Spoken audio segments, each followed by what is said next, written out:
Principal doctor Rastogi जी, mister H N Tiwari ji और उपस्थित सभी विद्यार्थी भाई और बहनों, नॉलेज ये पावर है और नॉलेज को अगर ठीक प्रकार से उसका अर्थ निकालेंगे तो इनोवेशन, एंटरप्रेन्योरशिप, टेक्नोलॉजी, ज्ञान, विज्ञान, तंत्र विज्ञान, ये सब नॉलेज में कवर होता है। और conversion of knowledge into wealth, ये हमारा भविष्य है। और इसलिए आप जैसे विद्यार्थी जो लगातार नॉलेज हासिल करके अपने व्यक्तित्व को और क्षमतावान बनाने की कोशिश कर रहे हैं, उनके लिए ये अलग अलग प्रकार के अनुभव बहुत महत्वपूर्ण है। एक बात सही है कि no one is perfect and no one can claim that he is perfect. उत्तम, अधिक उत्तम, सर्वोत्तम up to infinity. You can not catch your own image.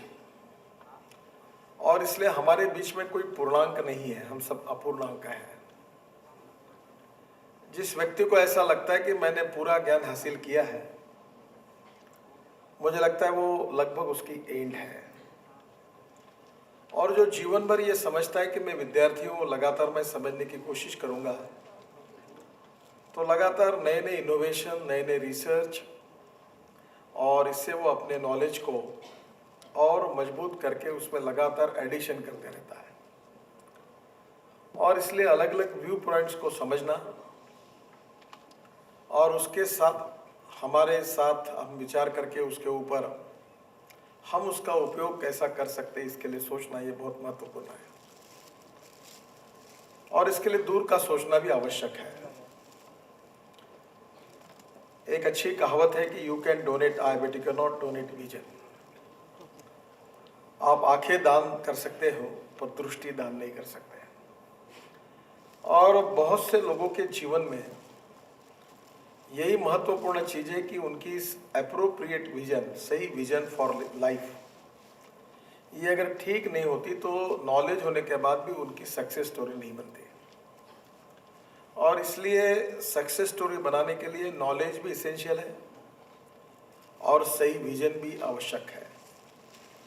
Lack of vision ये हमारे लिए बहुत बड़ी समस्या है।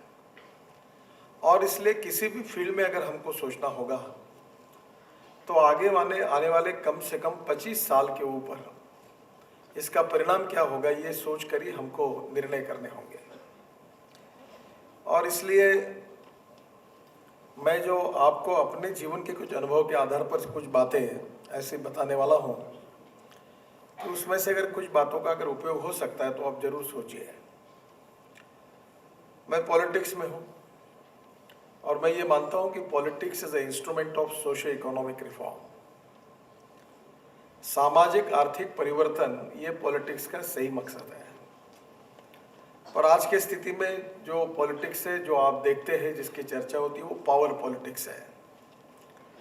और इसलिए राजनीति का अर्थ राष्ट्र नीति, समाज नीति और विकास नीति भी लोग लगाते हैं। राजकारण, राष्ट्र कारण, समाज कारण और विकास कारण। So politics for 21st century is the politics for progress and development.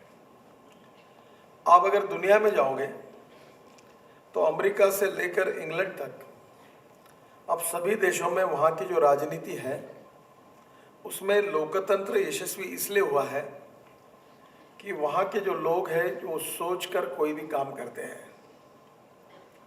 और लोकतंत्र का सक्सेस उसी लोगों पर निर्भर है जो लोग अपने सोशल, इकोनॉमिक, एजुकेशनल, कल्चरल जो अलग अलग प्रकार के प्रश्न हैं उनको सोचकर अपनी दिशा, अपना निर्णय तय करते हैं।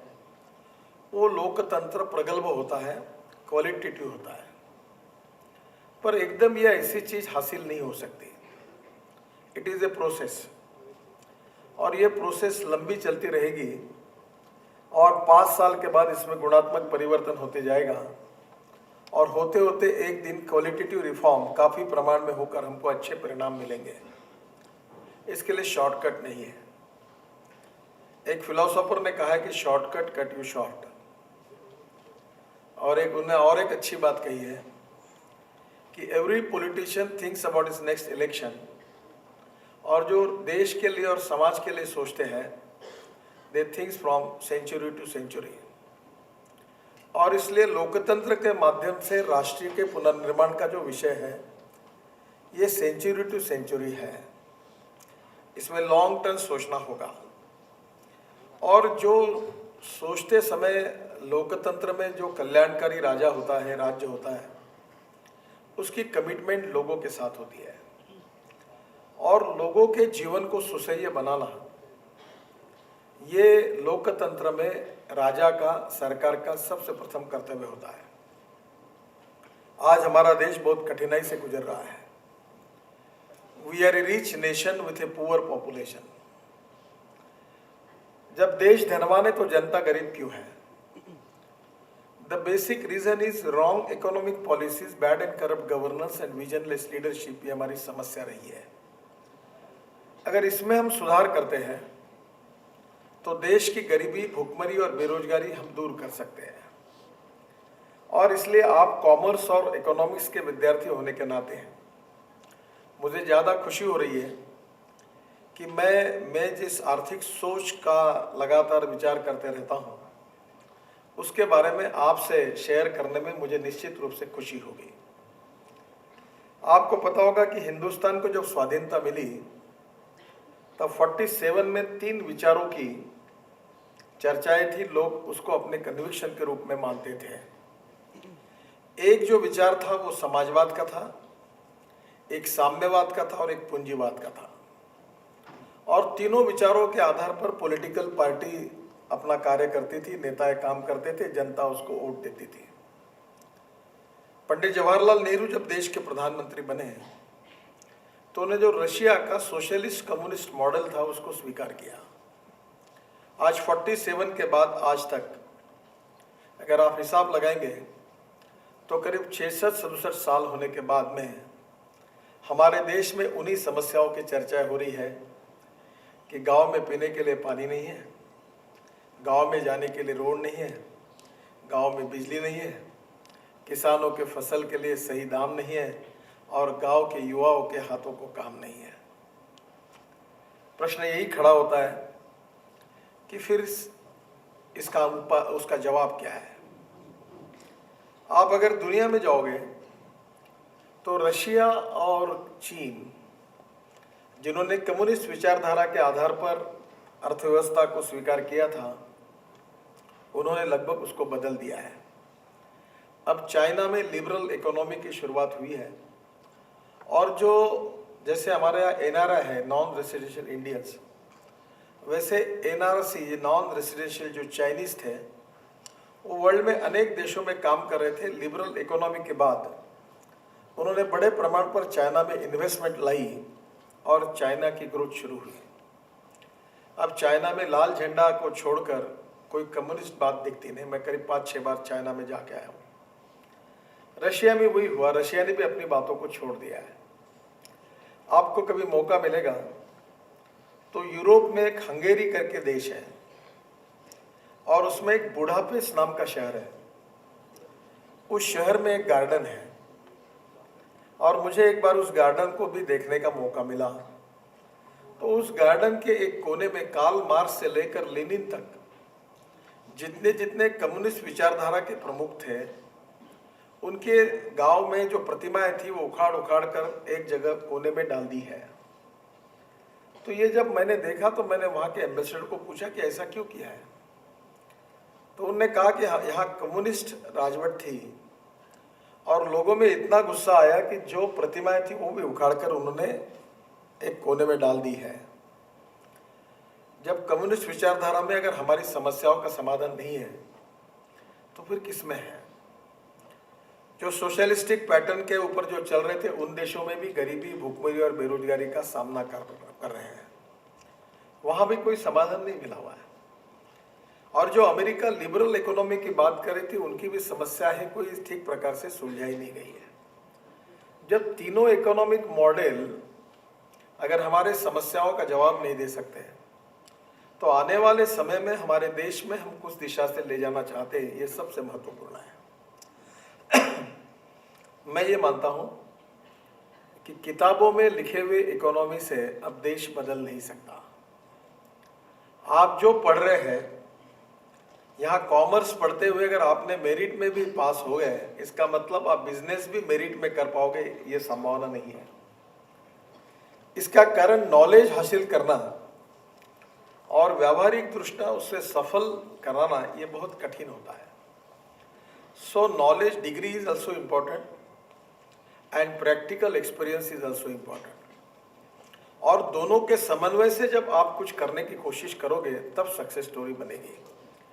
केवल बहुत बुक्स पढ़कर और काफ़ी ज्ञान हासिल करके आप लेक्चरर बन सकते हैं, पर कॉमर्स के और इकोनॉमिक्स के किताबें पढ़ने के बाद, आप मेरिट में पास होने के बाद आप यशस्वी उद्योजक बन सकते हैं, इसकी कोई खातरी, इसकी कोई गारंटी नहीं दे सकता। और इसलिए दोनों बातों में समन्वय चाहिए, इंटीग्रेटेड अप्रोच चाहिए।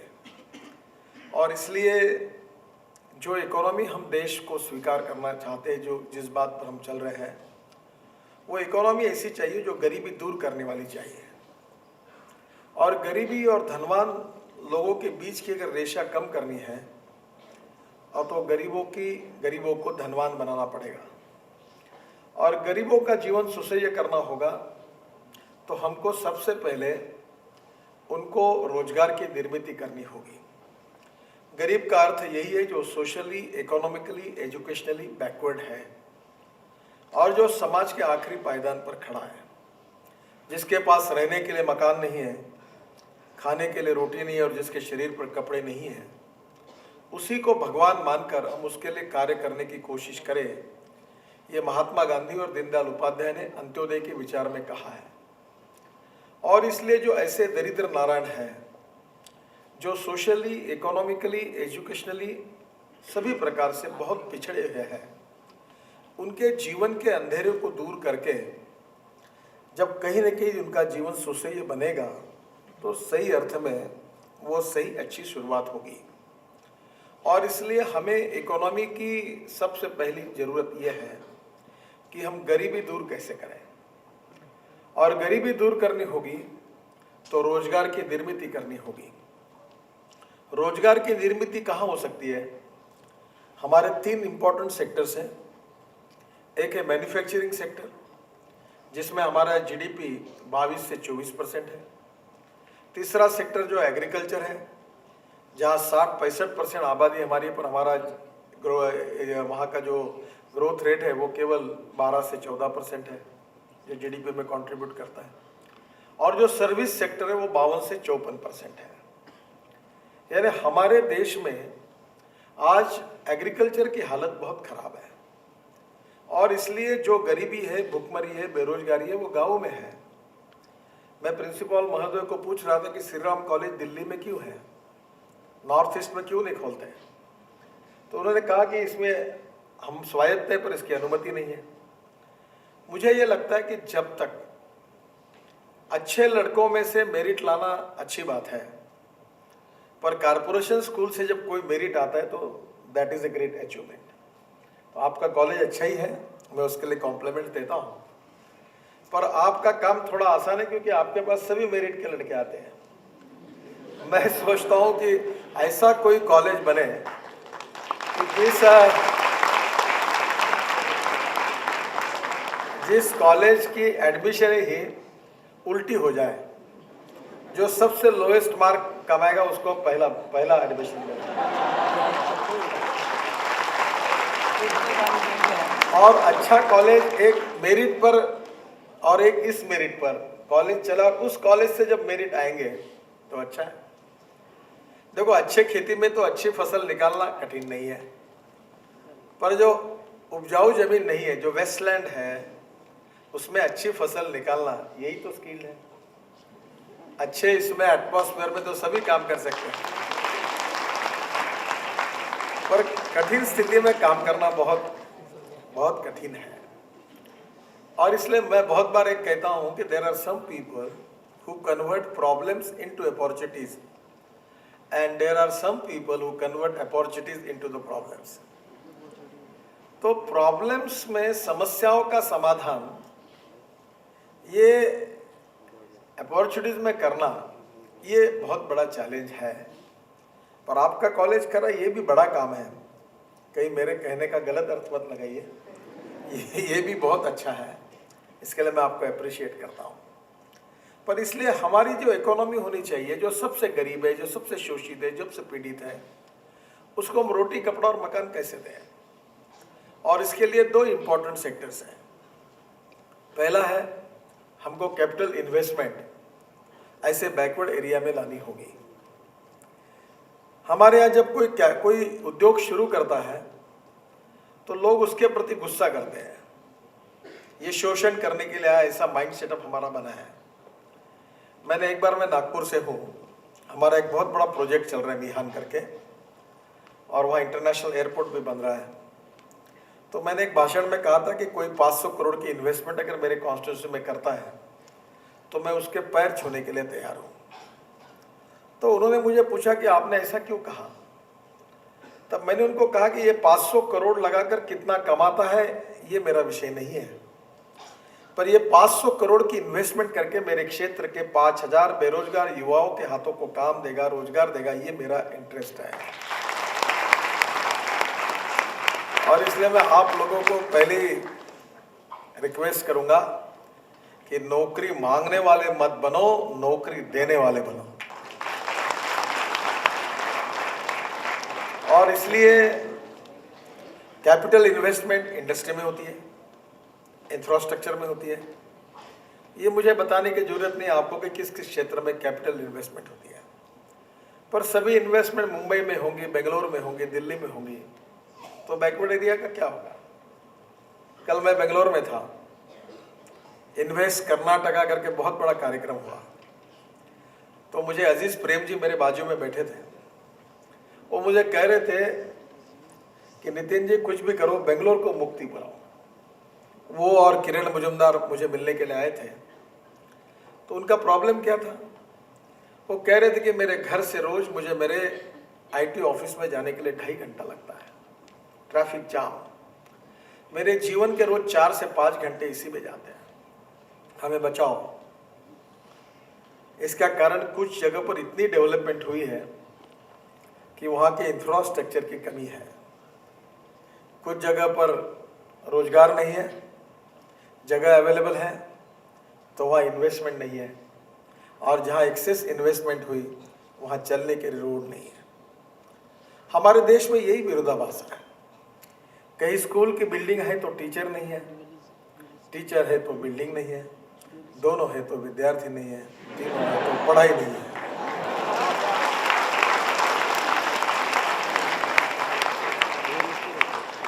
हॉस्पिटल की बिल्डिंग बनी तो डॉक्टर नहीं है, डॉक्टर है तो नर्स नहीं है, डॉक्टर और नर्स और बिल्डिंग तीनों है तो पेशेंट नहीं है, क्योंकि कौन मरने के लिए जाए। ये हॉस्पिटल की हालत बनी हुई है। So these are the natural contradiction in our life, we have to rectify. और decentralization of power, decentralization of wealth, decentralization of population, decentralization ये सबका होना चाहिए। सबका साथ सबका विकास, justice with all and appeasement of none. जो सोशली, इकोनॉमिकली, एजुकेशनली बैकवर्ड है उसका, उन सब का विकास कैसे हो। गरीब गरीब होता है, गरीब को जात पंथ धर्म और भाषा नहीं होती। गैस का सिलेंडर जिसमें हिंदू को जिस भाव में मिलता है उसी भाव में मुसलमान को मिलता है, पेट्रोल जिस भाव में मिलता है उसी भाव में हिंदू और मुसलमानों को मिलता है। No philosophy can be taught to empty stomach. और इसलिए हमारे देश में गरीबी, भुखमरी और बेरोजगारी किसी जात पंथ धर्म और भाषा के साथ नहीं जुड़ी हुई है, और इसलिए गरीबी को एड्रेस करने की आवश्यकता, ना कि जात पंथ धर्म भाषा के आधार पर विचार करने की। डिस्क्रिमिनेशन की कोई भी थ्योरी भविष्य में हमको देश को आगे नहीं ले जा सकती। कोई व्यक्ति उसके जन्म से बड़ा नहीं होता, उसके जात से बड़ा नहीं होता, उसकी कार्य से बड़ा होता है। और इसलिए गुणवत्ता के आधार पर, कर्तृत्व के आधार पर हमको देश का, भविष्य का देश खड़ा करना होगा। और जो इकोनॉमिक दृष्टिकोण जो है, जो स्वीकारने के लिए हमको ये सोचना होगा कि हम रोजगार की निर्मित कैसे करें, और रोजगार की निर्मित कैसे करें, और वो भी उसका डिसेंट्रलाइजेशन कैसे हो, जो एग्रीकल्चर और रूरल में कैसे हो, ये हमारी सबसे बड़ी आवश्यकता है। और इसलिए इसमें हमारे लिए सबसे आवश्यक बात है कि हमारे देश का इंफ्रास्ट्रक्चर अच्छा बने, और जिसकी जिम्मेदारी मेरे पास है। मैं जब महाराष्ट्र में मंत्री था तो मैंने ऑफिस में एक मेरे सामने टेबल पर एक वाक्य लिख कर रखा था। वो जॉन केनेडी अमेरिकन प्रेसिडेंट का वाक्य था कि American roads are not good because America is rich, but America is rich because American roads are good. Road से प्रॉस्पेरिटी आती है। जब अटल बिहारी वाजपेयी देश के प्रधानमंत्री थे और मैं महाराष्ट्र में मंत्री था, और वैसे मैं इंजीनियर नहीं हूँ, बहुत लोगों की गलतफहमी है कि मैं इंजीनियर हूँ। मैं कॉमर्स ग्रेजुएट हूँ और मेरा इंजीनियरिंग से कोई संबंध नहीं है और मुझे कोई इसका नॉलेज भी नहीं है। पर मेरे बारे में एक मिस इम्प्रेशन है कि मैं बहुत होशियार इंजीनियर हूँ। न मैं होशियार हूँ, न मैं इंजीनियर हूँ। पर सीमेंट कंक्रीट के रोड बनाने के रिकॉर्ड में मेरा नाम Limca book of Indian records में पहले नंबर पर चला है। ये इस बात को सिद्ध करता है कि तुम्हारे डिग्री का और तुम्हारे कार्य का कोई संबंध नहीं है। जो एलएलबी मेरिट में होता है उसकी प्रैक्टिस चलती नहीं। हमारे यहाँ एक एमएससी ऑर्गेनिक केमिस्ट्री में थे, वो 3rd क्लास में पास हुए, सबसे अच्छे लेक्चरर थे, और जो मेरिट में आए थे उनके लेक्चरर के कोई जाता नहीं था उनको सुनने के लिए। तो मेरी ऐसी कहानी है कि मैं इंजीनियर भी नहीं हूँ। पर मैं जब मंत्री बना तब मुझे मुंबई में 55 फ्लाईओवर्स और वर्ली बांद्रा सीलिंग प्रोजेक्ट, कभी आपने देखा होगा टीवी पर या मुंबई में जाओगे समुद्र के बीच में, और मुंबई पुणे एक्सप्रेस हाईवे बनाने का मौका मिला। और मैं हर साल सिम्बोसिस में पुणे में ये एमबीए स्टूडेंट के सामने एक लेक्चर देने के लिए जाता हूँ, और उस सब्जेक्ट का नाम है success story of Mumbai Pune express highway. और मैं आपको वो बात इसलिए बताना चाहता हूँ कि आप इससे कुछ नया और कुछ कर सकेंगे। मैं जब मंत्री था तो मेरा बजट 1500 करोड़ रुपए का था, और बजट में मंजूर काम 40,000 करोड़ के थे। तो मैं काम ही नहीं कर सकता था। तो एक दिन मैं मलबार हिल पर मुंबई में टीवी खरीदने के लिए गया। तो गवर्नमेंट का बंगला मिलता था, उसमें फर्नीचर मिलता था, तो टीवी उसमें नहीं था। तो टीवी खरीदने के लिए गया तो मैंने उनको कहा कि टीवी पसंद आया मुझे, और मैंने उनको कहा कि आप मुझे इंस्टॉलमेंट पर दोगे? बोले हाँ देंगे। तो उन्होंने नाम पूछा, तो मैंने नाम बताया, तो उनको पता चला मैं मंत्री हूँ। उन्होंने कहा ये पीस अच्छा नहीं है, नया पीस आने के बाद भेजता हूँ। बाद में मेरे घर पे नया पीस आया ही नहीं, क्योंकि उनको लगा कि ये मंत्री है, टीवी लेके जाएगा, पैसा नहीं देगा तो क्या करेंगे।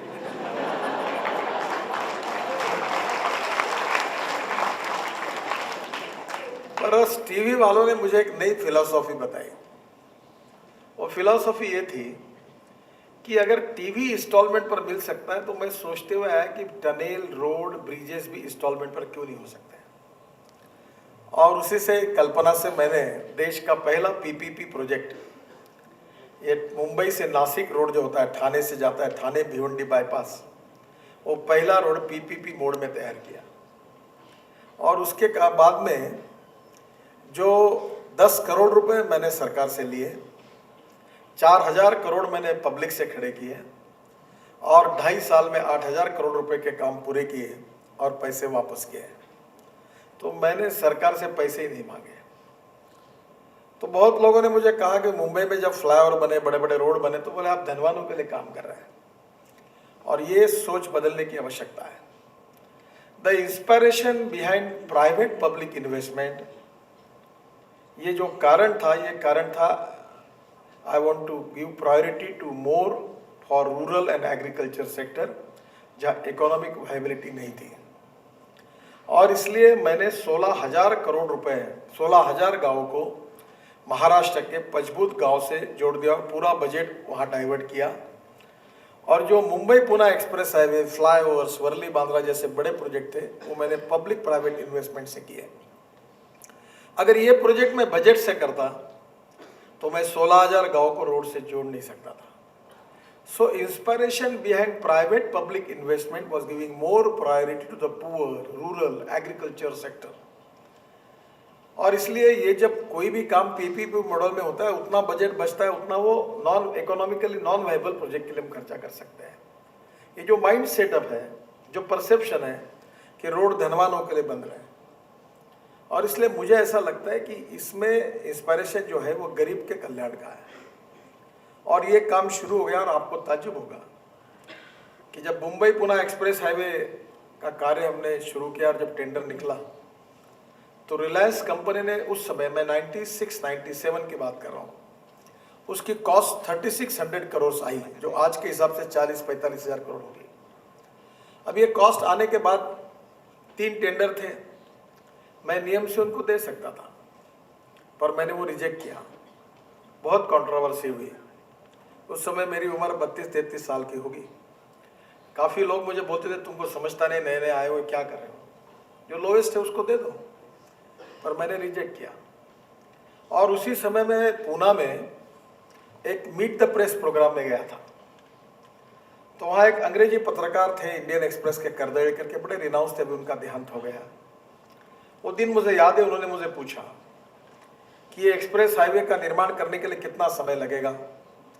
मैंने कहा 2.5 साल में होगा। कितना खर्चा आएगा?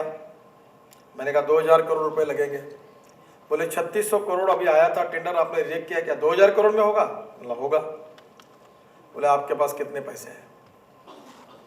मैं कभी झूठ नहीं बोलता। मैंने कहा 10 करोड़ रुपए है। तो जोर से हंसने लगे, और उनने कहा कि आप पॉलिटिशियन आते हो, कुछ भी कहते हो और हमने लिखना चाहिए, आपकी अपेक्षा है क्या? बोला नहीं। तो बोले आपके पास क्या है कि जिसके आधार पर आप कह सकते हो कि ये रोड बनाएंगे? तो मेरे मुंह से एक वाक्य निकल गया, उसको मजाक में लीजिए, अदरवाइज प्रिंसिपल साहब मेरे ऊपर नाराज हो जाएंगे। मैंने उनको कहा कि if there is a will there is a way, and if there is no will there is only survey, discussion, seminar, committee, sub committee and research group.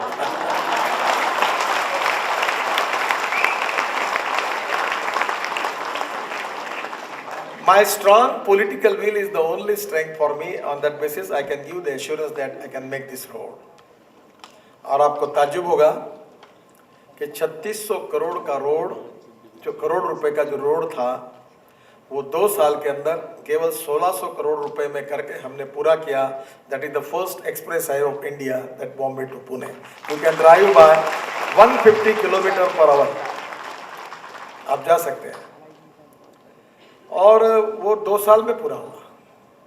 55 flyovers पूरे हुए, और सब बाहर से पैसे खड़े करके पूरे हुए। और इसका कारण यही कि स्ट्रॉन्ग पॉलिटिकल विल, ये सब जगह इच्छा शक्ति, पॉजिटिव इच्छा शक्ति, ये बहुत जरूरी है। आपको कितना भी टेक्नोलॉजी अच्छी हो, नॉलेज कितना भी अच्छा हो, एसेट्स कितने भी हो, रिसोर्सेस हो, टेक्नोलॉजी हो, पर आपके पास अगर स्ट्रॉन्ग पॉलिटिकल विल नहीं है, अगर इच्छा शक्ति नहीं है, तो आप काम नहीं कर पाओगे। और वो रोड पूरा हुआ। इसलिए स्वाभाविक रूप से मैं आपको कहूँगा कि positive will power, strong will power is very important. Fast track decision making process very essential. Development oriented approach, constructive thinking, fast track decision making process and team spirit. ये प्रोटोकॉल, ये बड़ा है, ये छोटा, ये फालतू चीज़ें हैं। मेरे साथ 50 पुलिस आते हैं, अगर यहाँ से उतरने के पहले अगर मेरा मंत्री पद चला जाएगा तो वो चले जाते हैं। ये कोई परमानेंट नहीं है, वो अपने आदेशों का पालन करते हैं। और इसलिए हमारे सहकारियों के साथ हमारी रिलेशनशिप कैसी है, ये बहुत इम्पोर्टेंट है। बिजनेस में, मैनेजमेंट में और पॉलिटिक्स में relationship is the biggest asset. और ह्यूमन रिलेशनशिप आप कैसे बनाते हैं, ये आपके सक्सेस स्टोरी में बहुत इंपॉर्टेंट है। Respect should not be demanded, it should be commanded. If you deserve for it, you will get it. बाजार में अपने फोटो लगाने की कोई आवश्यकता नहीं है। दुनिया झुकती है, झुकाने वाला चाहिए। और इसलिए आप में क्षमता होगी तो होगा ही। No one can stop the rays of sun. अगर आप जाओगे, प्रकाश के किरणें कोई रोक सकती? कोई दीवार आती है वो। अगर आपकी क्षमता होगी तो मिलेगा। आर्किमिडीज का प्रिंसिपल था, जितने वजन की वस्तु पानी में डालो उतना पानी ऊपर आएगा। तुम्हारी जितनी हैसियत है, औकात है, उतना मिलेगा। उससे ज़्यादा मिलने की कोशिश करोगे तो आपकी कैपेसिटी को बढ़ाओ।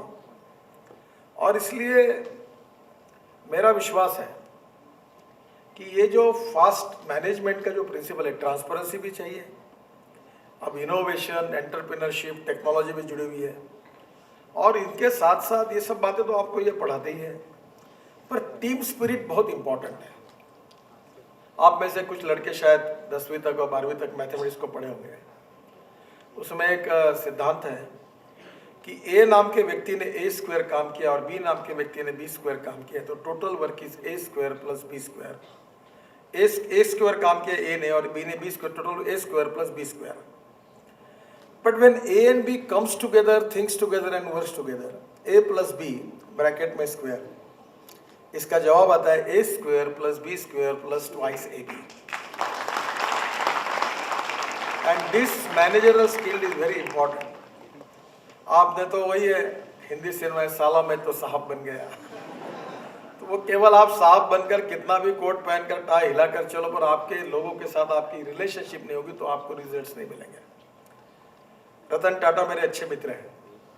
मैं उस समय मंत्री था तो मेरा एक एक्सीडेंट हुआ था, तो एक बार मुझे मिलने के लिए वो मलबार हिल पर मेरे घर पर आए थे, तो उनको घर नहीं मिल रहा था, तो उन्होंने मुझे फ़ोन किया, तो मैं उनको कहा कि आपके ड्राइवर के हाथ में फ़ोन दो, मैं बताता हूँ।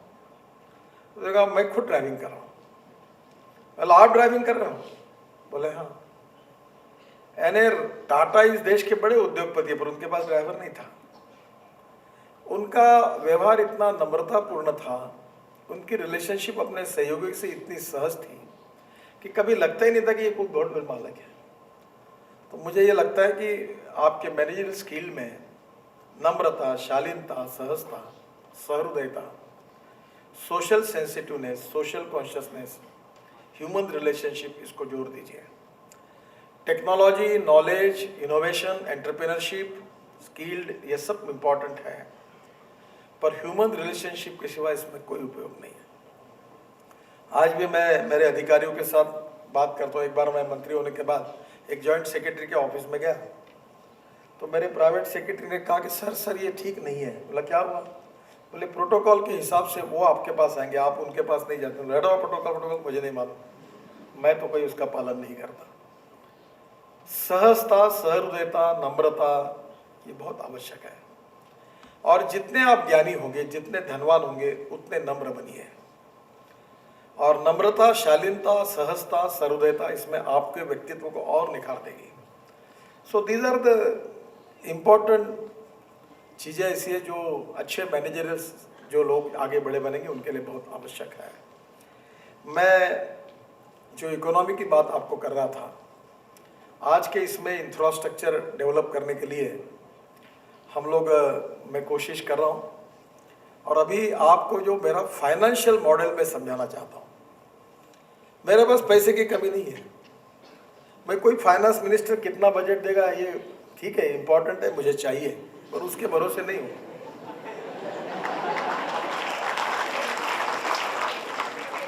इसका कारण है कि मैं अपने रिसोर्सेज खुद तैयार कर रहा हूँ। अभी तक मैंने 1.5 लाख करोड़ रुपए के रोड कॉन्ट्रैक्ट साइन कर दिए। ये आपका अभी याद है, ये क्या मुकरबा क्या है, ये रोड 8 लेन बना रहे आगे हम लोग, वो आगे हरियाणा में जाता है कहीं, और दिल्ली का रिंग रोड बना रहा है, एक्सिस कंट्रोल एक्सप्रेस हाईवे। तो एक दिन प्रधानमंत्री के हाथ से हमने 13,000 करोड़ के काम शुरू किए, और प्रधानमंत्री ने मुझे कहा कि 400 दिन में ये पूरा होना चाहिए। मैं कोशिश कर रहा हूँ, मुझे पता नहीं कि उसमें यशस्वी हो गया नहीं हो गया। ये 3 प्रोजेक्ट, वेस्टर्ली और ईस्टर्ली बाईपास, और ये रोड बनने से दिल्ली का ट्रैफिक जाम का और पोल्यूशन का प्रॉब्लम सॉल्व हो जाएगा। क्योंकि राजस्थान, हरियाणा, पंजाब, उत्तराखंड, हिमाचल, उत्तर प्रदेश, ये जो लोग आते हैं दिल्ली में, वो बाहर के बाहर चले जाएंगे तो ट्रैफिक एकदम कम हो जाएगा। तो आज हम लोग 1.5 लाख करोड़ के काम कॉन्ट्रैक्ट साइन कर चुके हैं। और जब मैं मंत्री बना तो 2 किलोमीटर पर डे रोड बनते थे, आज वो एवरेज 18 किलोमीटर पर डे, 9 गुना ज़्यादा है। और मुझे मार्च एंड तक 30 किलोमीटर पर डे तक जाने का टारगेट मैंने तय किया है। अब मुझे पता नहीं कि मैं पूरा करूँगा या नहीं। और इतना ही नहीं तो इनहेरेंट कैपेबिलिटी जो मैं हमारे डिपार्टमेंट में निर्माण करना चाहता हूँ, वो मेरा टारगेट है।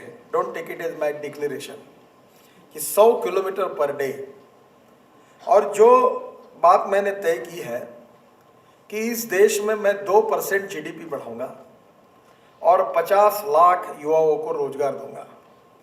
अब आप स्वाभाविक रूप से वर्ल्ड बैंक का एक रिपोर्ट है, उनमें ऐसा कहा गया है कि 1 करोड़ रुपए की जब इन्वेस्टमेंट आएगी तो 800 लोगों को रोजगार मिलेगा। अब मैं 1.5 लाख करोड़ के अगर रोड बनाऊंगा तो कितने लोगों को रोजगार मिलेगा, आप हिसाब करिए। तो पहली बात तो ऐसी है कि रोजगार की निर्मित होनी चाहिए, इसलिए इंफ्रास्ट्रक्चर डेवलप करना है, लोगों को सुविधा मिलेगी, ये यही है। और स्टील और सीमेंट इंडस्ट्री अभी बहुत बैंड बाजा बजा, बहुत हालत खराब है, तो उसका स्टील और सीमेंट का भी रेट काफ़ी रिक्वायरमेंट बढ़ेगी। ये लोग भी बड़े होशियार है। जैसे मैंने कहा कि मैं कंक्रीट रोड बनाऊंगा तो उन्होंने 300 रुपये की बैग 350 रुपये कर दी। तो मैंने कहा ठीक है, तुमको देखता हूँ। मैंने एक रेट कॉन्ट्रैक्ट किया है, 95 लाख टन सीमेंट मैंने बुक किया है। आपको पता है कॉस्ट क्या है? 120 रुपये, 130 रुपये और 140 रुपये पर बैग।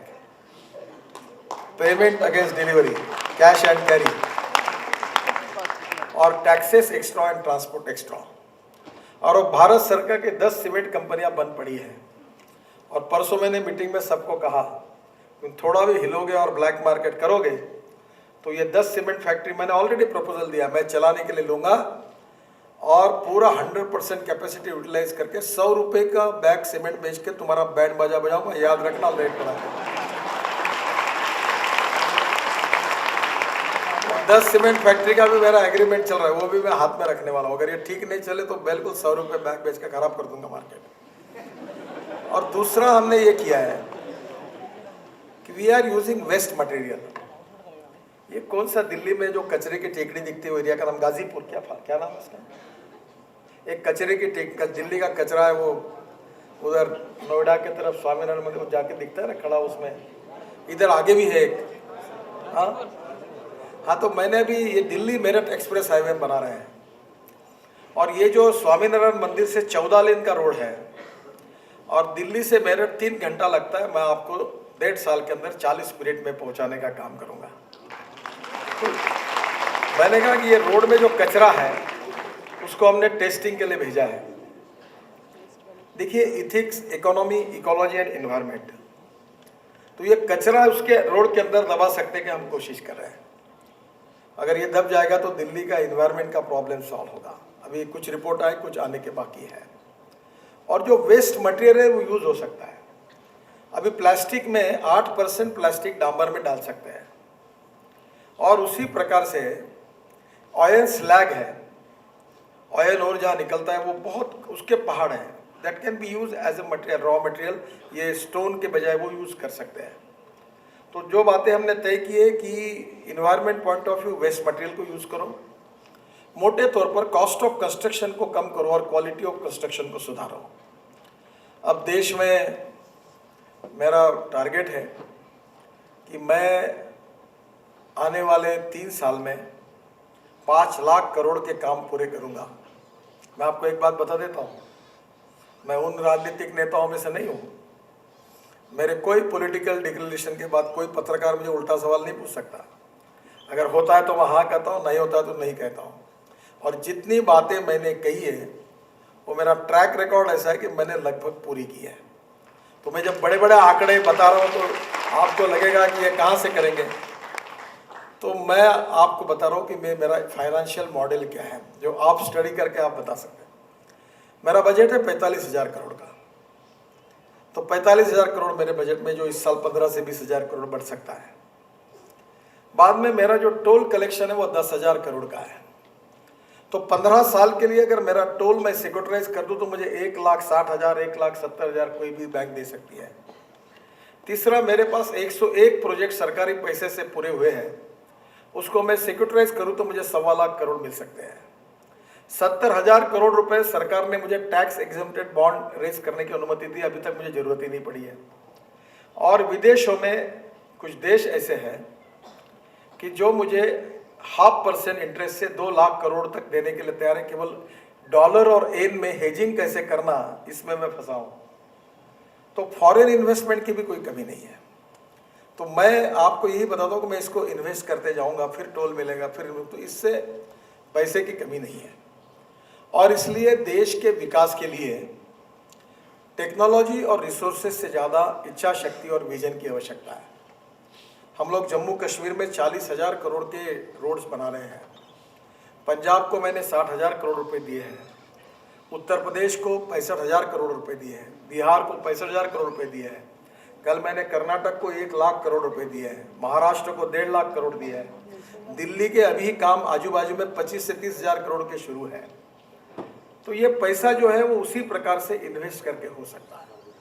और इसलिए और एक बात है कि मैं इनलैंड वाटरवेज, क्योंकि समय थोड़ा ज़्यादा हुआ है, मैं 5 मिनट खत्म करना चाहता हूँ। मैं इनलैंड वाटरवेज को डेवलप करना चाहता हूँ। That is a good idea. आपको पता होगा कि चाइना में 47% गुड्स एंड पैसेंजर ट्रैफिक पानी पर है। कोरिया और जापान में 43 और 44% है। और यूरोपियन देशों में 40% से ज़्यादा है। और हमारे देश में केवल 3.5% है। अगर आप पानी से जाओगे तो आपको अगर आप रोड से जाओगे तो 1.5 रुपये खर्चा है। और पानी से जाओगे और रेलवे से जाओगे तो अगर 1 रुपये खर्चा है, तो पानी से जाओगे तो 25 पैसे खर्चा है। एक उद्योगपति ने प्रधानमंत्री के सामने कहा था कि मुंबई से लंदन माल भेजना है तो सस्ता है, आसान है, पर मुंबई से दिल्ली भेजना महंगा है और कठिन है। और इसलिए अभी हमने 5 वाटरवेज को, इनलैंड वाटरवेज में ऑलरेडी मान्यता मिली है। गंगा, महानदी, ब्रह्मपुत्रा, बंकिंगम कैनाल और केरल का बैक वाटर। और आने वाले समय में 111 नदियों को इनलैंड वाटरवेज में कन्वर्ट करने का बिल लोकसभा ने पास किया है। इस बार राज्यसभा पास करेगी। तो मैं आपको बता रहा हूँ, मेरा यमुना का रिपोर्ट तैयार है। हम 3 मीटर का ड्राफ्ट मेंटेन करेंगे साल भर। और मैं आगे 2 साल के अंदर आपको ताजमहल देखने के लिए यमुना से पानी पर ले जाऊंगा।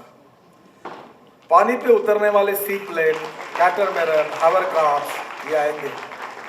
जैसे एयरपोर्ट बनेंगे वैसे वाटरपोर्ट बनेंगे। अभी हल्दिया, साहिबगंज झारखंड में और वाराणसी, यहाँ 3 जगह पर हम मल्टी मॉडल हब बना रहे हैं। टेंडर निकल के काम शुरू हो रहा है।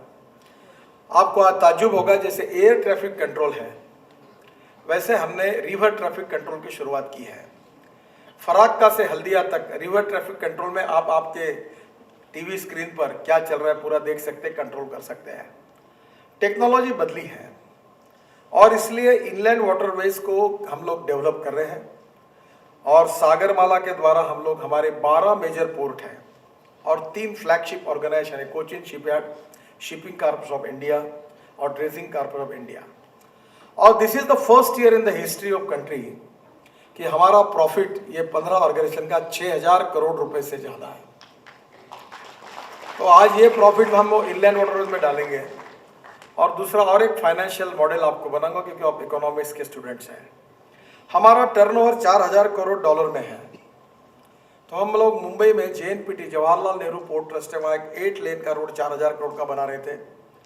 तो ICICI बैंक ने हमको 12% इंटरेस्ट से 4,000 करोड़ का लोन दिया था।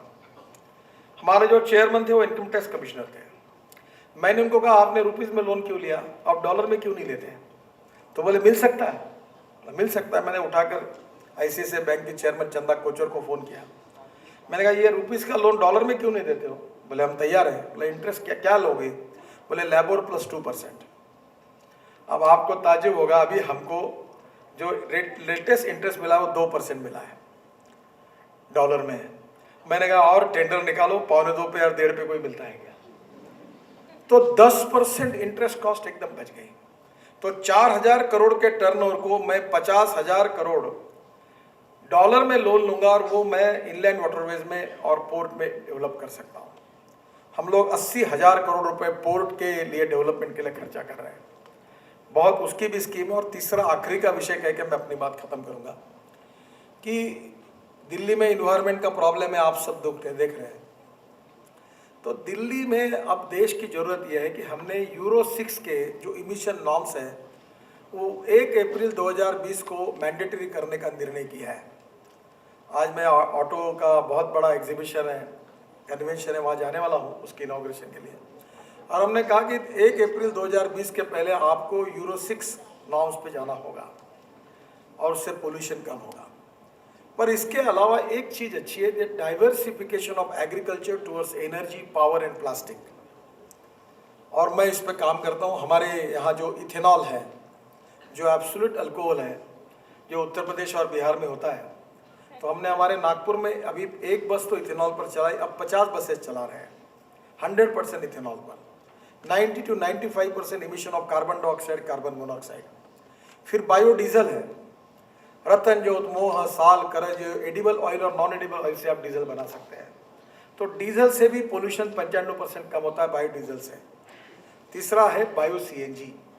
अब आपको ताज्जुब होगा कि मैंने जीवन में एक ऐसा यशस्वी प्रयोग किया है कि हमारे शहर का, नागपुर शहर का टॉयलेट का पानी, सीवेज वाटर हमने 18 करोड़ रुपए में बेच दिया।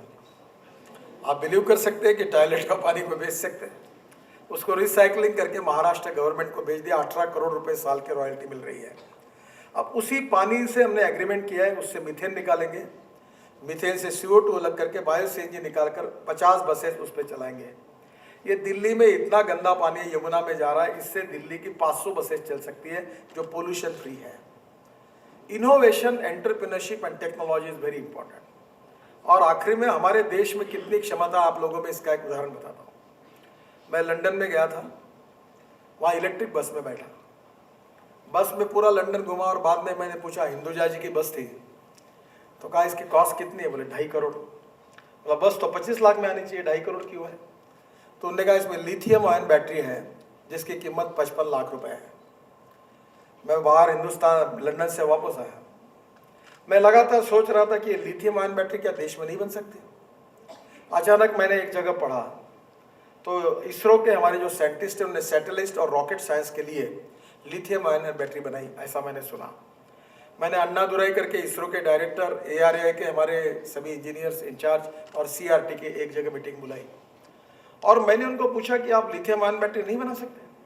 बोले बना सकते हैं, गाड़ी के लिए, बस के लिए, स्कूटर के लिए। बोला क्यों नहीं बनाते हैं? उन्होंने कहा हमें किसी ने कहा ही नहीं। बोला मैं कहता हूँ, पैसे देता हूँ, कुछ चाहिए? तो बोले पैसे नहीं चाहिए। 6 महीने के बाद वो मेरे पास आए, उन्होंने लिथियम आयन बैटरी तैयार की। आपको ताज्जुब होगा, वर्ल्ड में जिसकी कीमत 55 लाख रुपए है, वो हमारे देश के वैज्ञानिकों ने वो बैटरी केवल 5 से 6 लाख रुपए में तैयार की, और उसकी पहली इलेक्ट्रिक बस अभी मैंने पार्लियामेंट को डोनेट की है, और पायलट प्रोजेक्ट के रूप में अब इलेक्ट्रिक बसेस अलग अलग स्टेट की बना रहे हैं। इलेक्ट्रिक बस साउंड पोल्यूशन नहीं, एयर पोल्यूशन नहीं। मैं विश्वास दिलाता हूं कि 2 साल के अंदर आपके कॉलेज में आप जिस कार में आओगे वो इलेक्ट्रिक कार होगी, बायोफ्यूल पे चलने वाली कार होगी, और आपकी बाइक भी इलेक्ट्रिक पर होगी। Import substitute, cost effective, pollution free. और इसलिए इनोवेशन, एंटरप्रेन्योरशिप, टेक्नोलॉजी, इसको नॉलेज कहते हैं, and conversion of knowledge into wealth, इसको फ्यूचर कहते हैं। तो नॉलेज को वेल्थ में कन्वर्ट करने का काम तो हो ही रहा है, पर एक और चीज मैं आपको सुझाऊंगा कि conversion of waste into wealth. कोई चीज खराब नहीं है, हर चीज ऐसी है कि जिसका आप उपयोग कर सकते हैं, और इसलिए आप conversion of waste into wealth ये भी संभव है, जो रोजगार की निर्मित ही कर सकता है। आप लोग जरूर भविष्य हो देश का, संकल्प करो कि हमारे देश को भय, भूख, आतंक और भ्रष्टाचार से मुक्त करेंगे, सुखी, समृद्ध, संपन्न हिंदुस्तान बनाएंगे, और दुनिया के नंबर 1 की ताकत बनाएंगे। स्वामी विवेकानंद जी ने कहा था कि 18वीं सदी जो थी वो मुगल सल्तनत की सदी थी, उन्हीं का बोलबाला था। 19वीं सदी जो थी वो अंग्रेजों का यूनियन जैक सब तरफ लहरा रहा था। 20वीं सदी जब आई तो America as a super power करके वर्ल्ड के सामने आई। पर मैं आपको विश्वास के साथ बताना चाहता हूँ कि 21st सेंचुरी जो है वो इंफॉर्मेशन टेक्नोलॉजी और बायोटेक्नोलॉजी की है, वो हिंदुस्तान की है और आप सबकी है। आप सबके प्रयासों से, आपके टैलेंट से, आपके इनोवेशन से, आपके विजन से, आपके एंटरप्रेन्योरशिप से भविष्य में हमारा देश दुनिया में नंबर 1 की ताकत बन सकता है। वो बनाने की आप सब लोग मिलकर, हम लोग भी कोशिश करेंगे, आप भी कोशिश करेंगे। इतनी मेरे आपसे रिक्वेस्ट है। Thank you very much.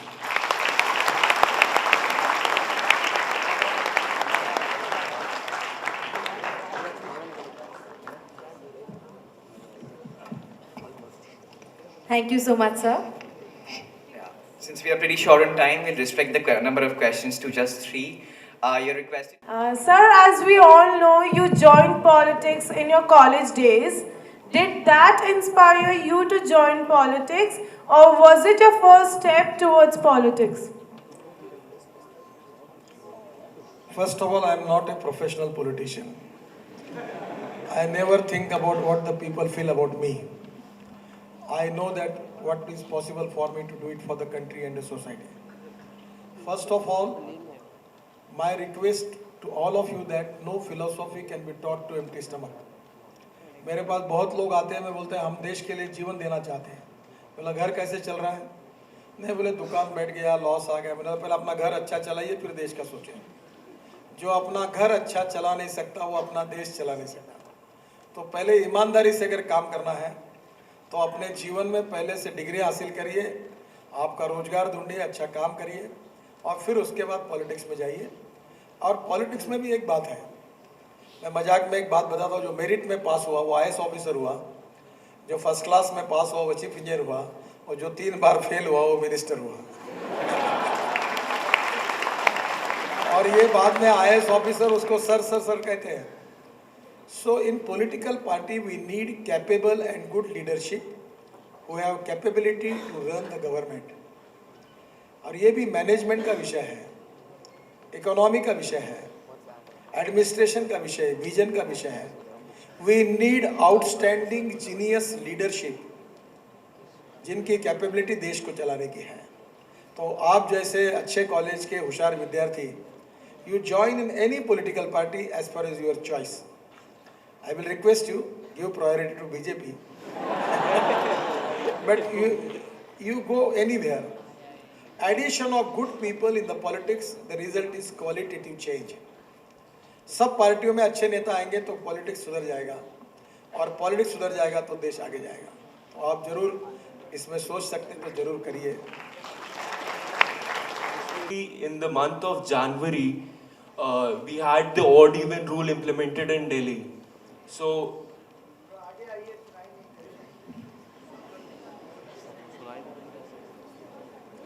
पूछो। so recently in the month of January, we had this odd even rule implemented in Delhi. Sir, इस पे आपके क्या विचार हैं और इसे पैन इंडिया इम्प्लीमेंट करना चाहिए कि नहीं? मैं वैसे पॉलिटिकल कभी रहता नहीं, पर इस विषय पर मैं कोई सीधा जवाब नहीं देना चाहता। अगर सरकार कोई अच्छा काम करती है, अगर उसको लगता है कि इससे प्रॉब्लम सॉल्व होते हैं तो वो करें, हम उसको सहयोग करेंगे।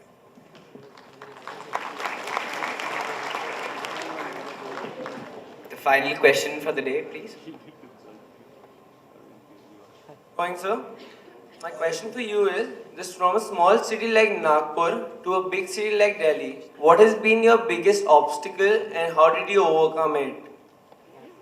देखिए, मैं बहुत ज़्यादा विचार भी नहीं करता, चिंता भी नहीं करता, मेरा कोई PR वगैरह भी नहीं है।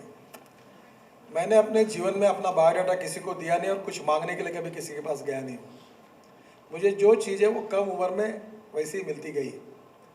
माय फीलिंग इज़ कि मैं अपने परिवार को, अपने घर को, मैंने अपने एरिया में मैं सोशल एंटरप्रेन्योरशिप के रूप में काम करता हूँ और मैंने 15,000 युवाओं को ग्रामीण क्षेत्र में रोजगार दिया है।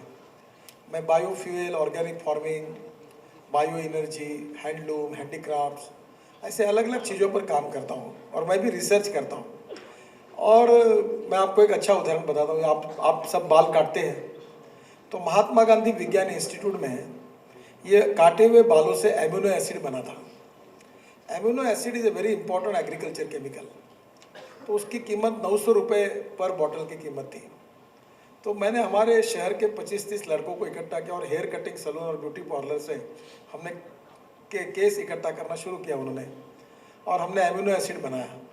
वो इतना सक्सेसफुल हुआ कि अब हम लोग 5 ट्रक बाल तिरुपति से ला रहे हैं और 500 लड़कों को रोजगार मिला है और बाल कम पड़ रहे हैं।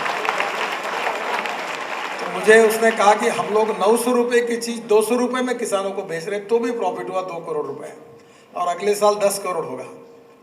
तो मैं आपको ये बता रहा हूँ, मैं उद्योगपति नहीं हूँ, मैं इनोवेशन और सोशल एंटरप्रेन्योर में ऐसे प्रयोग करते रहता हूँ। अभी मैं 50,000 घर हमारा नागपुर में बन रहा है, मैं 1,000 रुपये स्क्वायर फीट से बिल्डिंग बनाना चाहता हूँ और एक बिल्डिंग हमने बनाई है। वो बिल्डिंग 1,000 रुपये स्क्वायर फीट है कॉस्ट ऑफ कंस्ट्रक्शन।